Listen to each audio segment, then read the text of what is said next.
மக்கா மாலை வணக்கம். மாலை வணக்கம். கரெக்டாக சொல்லு. மாலை வணக்கம். மாலை வணக்கம். தலையெல்லாம் நல்லா அப்படி ஸ்டைலாக அழகாக பண்ணி விட்டுக்கோ. உன்னுடைய வீடியோ போட்டிருந்தேன், எவ்வளோ பேர் பார்த்துக்கிறாங்க. பார்த்தியா நல்லா இருக்கா? அதில் ஒருத்தவங்க என்னன்னு சொல்லியிருக்காங்க, உன்னுடைய வீடியோவை பார்த்துட்டு ஒருத்தவங்க என்னன்னு கமெண்ட் பண்ணியிருக்காங்க, 350 ரூபா கூலின்னு சொல்கிறாங்க, நகை விலை 2 லட்ச ரூபாயை நெருங்குதே, எப்படி இவங்கெல்லாம் நகை எடுக்கிறது அப்படின்னு கேட்குறாங்க. அதுக்கு ஏதாச்சும் ஒரு பதில் சொல்லு பார்க்கலாம் நீ. அவங்க கேட்டாங்கல்ல, எப்படி இவங்கெல்லாம் நகை எடுக்கிறது அப்படின்னு சொல்லிட்டு கேட்டாங்க இல்லையா, அதை பற்றி நகை விலை ஏறுது இல்லையா, அதை பற்றி ஏதாச்சும் சொல்லு. நான் கடையிலே கேட்டேம்மா. எந்த கடையில்? அந்த நாட்டம் பேர் தினகரன் கடையிலையா? போகிற ரோட்டில் எத்ராஜ் செட்டியார் கடையிலையா? கேட்டான். கடையிலே போய் கேட்டிருக்கேன். ஊற்றுன்னு கொளுத்திக்குவேன், பெட்ரோல் ஊற்றுன்னு கொளுத்திக்குவேன். இந்த மாதிரி நகை 4 பொண்ணு வச்சிருக்கிறேன், 4 பொண்ணு 4 மருமகளும் வந்து நகை போட்டுன்னு கேட்குறாங்க. என்ன பண்ணுவேன்? நான் பண்ணுவேன் 70,000 விடு அப்படின்னு அவங்க சிரிச்சாங்க. இந்த மாதிரி நீ வந்து பெட்ரோலே ஊற்றி கொளுத்திக்கினாலும் சரி, நீ செத்தாலும் சரி, நகை வேலை நான் குறைக்க மாட்டேன். ஏங்க இருக்கிறவங்க இல்லாதவங்க, நான் நகை மேலே ஆசை இல்லைங்க, நான் எப்படிங்க இருக்க முடியும், பசங்க நான் எப்படி கட்டி கொடுப்பேன், நான் சம்பாதிக்கிறது 350 ரூபா கூலி. இது கூட இந்த கரும்பு வெட்டுறதுனால 350 ரூபா. மீதி நேரம் வேலை 6 மாசத்துக்கு ஒரு வீடு ஏறி வேலை, அப்படி இல்லை கொள்ளு வேலை வந்து மழை பெஞ்சாதான் அங்கெல்லாம். அங்க நார்மலா கொல்ல வேலைக்கு போனா எவ்வளவு? 200 ரூபாய். 8 மணிக்கு போய் 1 மணிக்கு 1:30 வந்தாக்கா 200 ரூபாய் கூலி. அதுல இன்னும் நிர்வாகம் பண்ண முடியும். நான் கடையிலே கேட்டேன், அதுக்கு நீ கொளுத்திக்கினே செத்துரு. அடப்பாவி மனசா, நாங்க விலை குறைக்க மாட்டேன்றாங்கம்மா. அந்த செட்டியார் கடை வரைக்குமே சொல்லுவாங்கம்மா, அந்த கோயிலுக்காரன் கேளு. அவங்க சிரிக்கிறாங்களா ஓச்சு, அப்படிலாம் செய்ய முடியாதுமா. நீ என் கடையில நகை எடுத்தாலும் எடுக்காத போனாலும் என் நகை என் பொருள் என்கிட்ட இருக்கும், நீ அப்படிலாம் கேக்குற அளவுக்கு நாங்க கொடுக்க முடியாது விலையும் குறைக்க முடியாதுன்றாங்க. ஆமா, என் பேர பசங்க கேட்டுக்கோங்க. 200 ரூபாய சம்பாரிச்சு இவங்கெல்லாம் எப்படிங்க நகை எடுத்து எப்படி குடும்பத்தை ரன் பண்றது, பிள்ளைக்குட்டியை எப்படி வந்து கட்டி கொடுக்கறது அப்படின்னு சொல்லி சொன்னோமா. அதுக்கு என்னன்றாங்க, அப்புறம் என்னன்னா, ஏங்க நீங்க கொஞ்சம் கூட குறைக்க மாட்டீங்களா, அந்த செய்கூலி சேதாரம்னு சொல்றீங்களே, அதாவது தள்ளுபடி பண்ணுங்க. என்ன இருந்தாலும் நகைக்கு இவ்வளவு வேலை இருக்கக்கூடாது. இது ஏதாவது எங்கன்னா மீட்டிங் போட்டு பேசினா, கூட்டத்துக்கு போனா நான் போய் அந்த கூட்டத்துல பேசுறேன், இல்லையா போலீஸுக்கிட்ட போய் சொல்றேன் அப்படின்னு சொன்னது.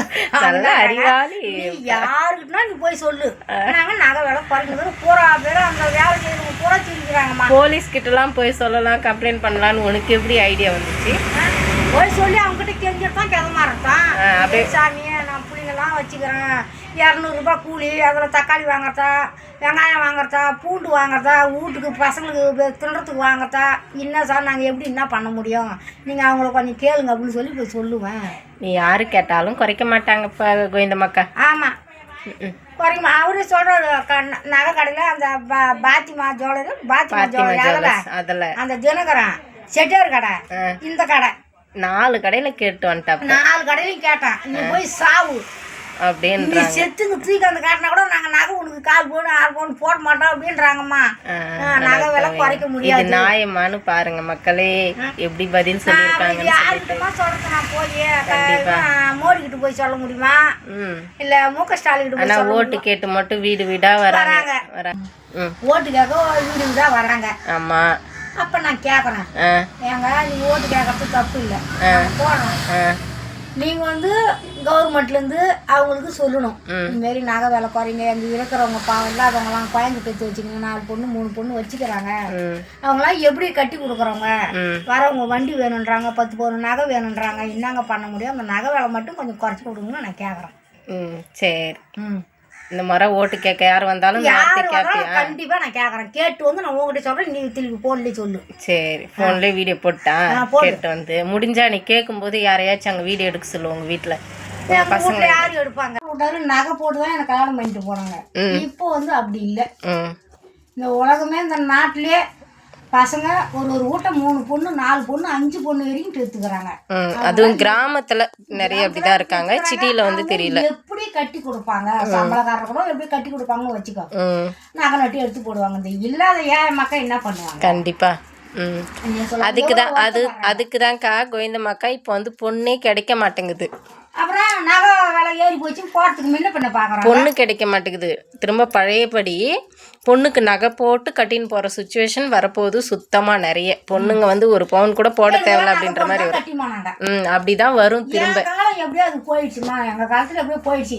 இப்போ ஒரு இல்லாத ஏழை வரான், ஒரு இல்லாத விட்ட பொண்ணு கட்டுறான். ஆனால் 1 கிராம் கூட என்ன வேலை 15,000 16,000 விற்குது. கண்டிப்பா என்னமா பண்ண முடியும்? கண்டிப்பா என்ன பண்ணுவாங்க உலகத்திலே, நாட்டிலே சொல்கிறேன். கண்டிப்பா என்ன பண்றது? என்ன பண்றாங்க? என்ன கூலி அப்பப்ப நடமாடினக்குது.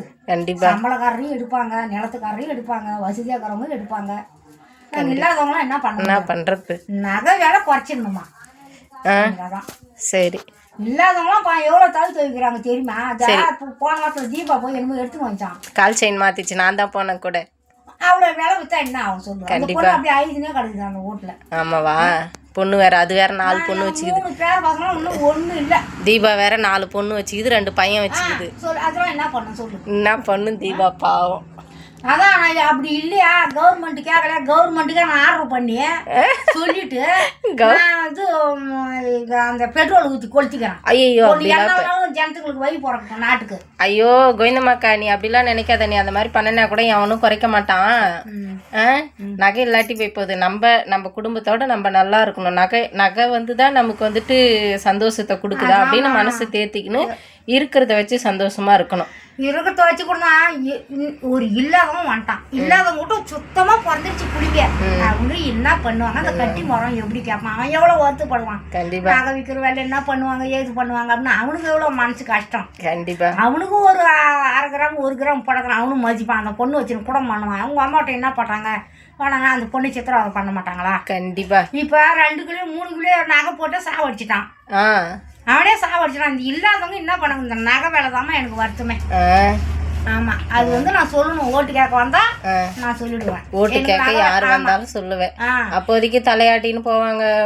இது பச்சை நான் குறைக்கிறேன், நான் சொல்றேன், அதுக்கப்புறம் அப்படிதான் சொல்லிட்டு போவாங்க. நம்மளுக்கு தெம்பு, அவங்களால என்ன பண்ண முடியும்? அதானே பின்ன.